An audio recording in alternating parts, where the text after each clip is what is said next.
আসসালামু আলাইকুম প্রিয় বন্ধুরা, দেখতে পাচ্ছেন রিজিক রেস্টুরেন্ট। তো আমরা এই রিজিক রেস্টুরেন্টে চলে আসলাম। এটার নাম আগে ছিল পানসি রেস্টুরেন্ট, তার নাম পরিবর্তন করে দেওয়া হয়েছে রিজিক রেস্টুরেন্ট। এটা অবস্থিত শ্রীমঙ্গল, মৌলভীবাজার, সিলেট।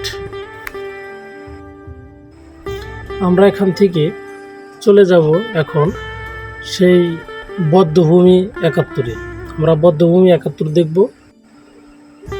আমরা চলে আসলাম বধ্যভূমি ৭১, শ্রীমঙ্গল বিজিবি ক্যাপ্টেন, সীমান্ত ৭১ এই জায়গাটা। তো সুন্দর দেখার মতো একটা স্পট। আর এখানে ভৌগোলিক অবস্থান, ঐতিহাসিক কিছু তথ্যসমূহ এই সাইনবোর্ডটা দেওয়া আছে, সেগুলো আপনারা উপরে জানতে পারেন। তো আমরা ভিতরে প্রবেশ করব। তো প্রবেশ করে আমরা দেখতে পেলাম অনেক লোকজন, তারা ঘুরে ঘুরে দেখতেছে। সেরকমভাবে আমরাও কিছুক্ষণ এখানে দাঁড়িয়ে পুরো ভিউটা দেখে নিলাম। আমরা আছি বধ্যভূমি ৭১-এ।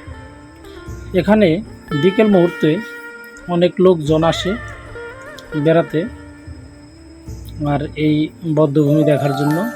আর এই বধ্যভূমিটা যুদ্ধের সময় নাকি শুনেছি এখানে অনেক লোক ধরে ধরে এ জায়গায় এনে মিলিটারিরা গুলি করে মেরে ফেলেছে। সেই স্মৃতিময় চিত্রগুলো ধরে রাখার জন্য এই বধ্যভূমি নির্মাণ করেছে। আমরাও একটু ঘুরে গেলাম। এটার অবস্থানটা হচ্ছে শ্রীমঙ্গল, মৌলভীবাজার, সিলেট। তো আমরা একটু ভিতর সাইডটা ঘুরে ঘুরে দেখাবো আপনাদেরকে।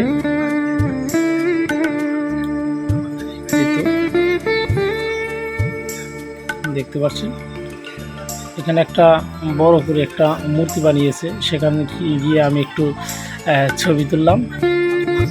আর এখানকার ভালো আকর্ষণটা হচ্ছে এখানে একটা ওভার ব্রিজ তৈরি করেছে, যা নাকি খুব চোখ জোড়ানো নিদর্শন। আর এই জায়গাটার ফুল গাছের ভিউটা খুব আমার ভালো লেগেছে।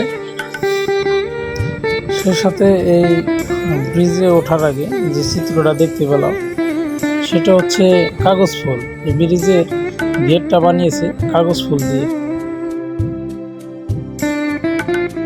এটা একটা পোস্টার এখানে দেওয়া আছে, পূর্ব দিগন্তে সূর্য উঠেছে, রক্তলাল রক্তলাল। সে আমাদের গানের কথা মনে পড়ে। তো অনেকক্ষণ যাবত আমরা ঘোরাঘুরি করতেছি। এরিয়াটা অনেক বড়, এমনকি সুন্দর। আমি যে ব্রিজের উপরে একটু হেঁটে যাচ্ছি, আর সেই সাথে সামনে গেটের মতো তৈরি করেছে, দেখতে পাচ্ছেন উপরে কাগজ ফুল, সেটাও দেখতে খুব সুন্দর লাগছে।